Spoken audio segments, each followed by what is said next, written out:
Welcome to The Explainer. If you've been keeping an eye on the West Palm Beach real estate market, it's probably felt like a wild roller coaster. But what if I told you that ride is slowing way down and the entire game has changed? Today, we are diving into the data for April 2026 to figure out who's really holding the cards right now. Is it the buyers or the sellers? Let's get into it. At the end of the day, it all really comes down to this one question, doesn't it? After years of crazy headlines about booms and buying frenzies, what is actually happening on the ground today? What is the real story for someone trying to buy or sell a home right now? All right, here's the answer, right up front. The market has definitely shifted. We've moved into what you'd call a balanced phase, where neither buyers nor sellers totally have the upper hand. And that means one really important thing has made a huge comeback: negotiation. It is officially back on the table. So what does this new mood actually feel like? Let's break down exactly what this shift means for you, whether you're thinking about selling your place or you're out there looking for a new set of keys.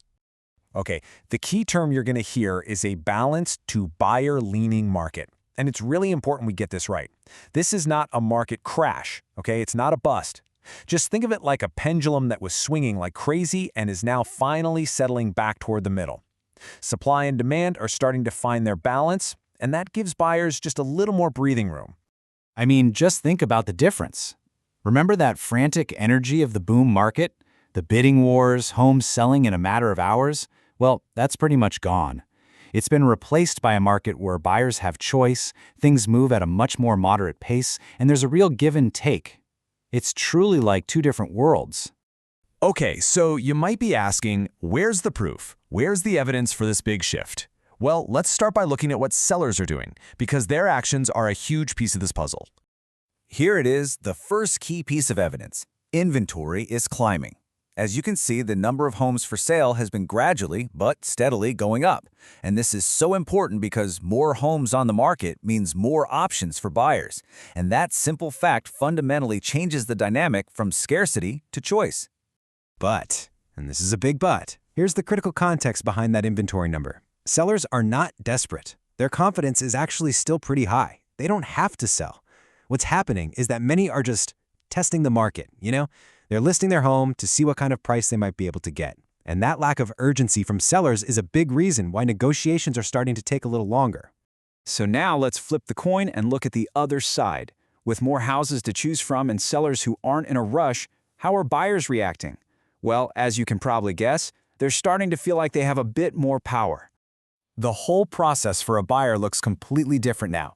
Instead of scrambling to put an offer on the one and only house they saw that weekend, they can actually compare multiple properties. They can take their time to think it over. And they're getting bolder. They're asking for concessions, maybe some help with closing costs, and they're definitely not afraid to negotiate that final price. This quote from the analysis just sums it up perfectly. Buyers are out there, they're active, but they're being really selective. They know they have options now. So if a home is priced right and looks great, it'll move. But if a seller overprices it or the place needs a ton of work, buyers are just going to say no thanks and wait for something better to pop up. Those homes tend to linger. So you've got confident sellers on one side and selective buyers on the other. What happens when those two forces meet in the middle?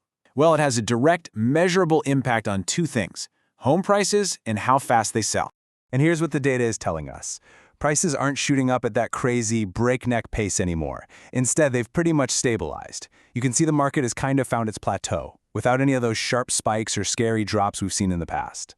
And it's so important to understand why prices have stabilized. It's a direct result of everything we've just talked about.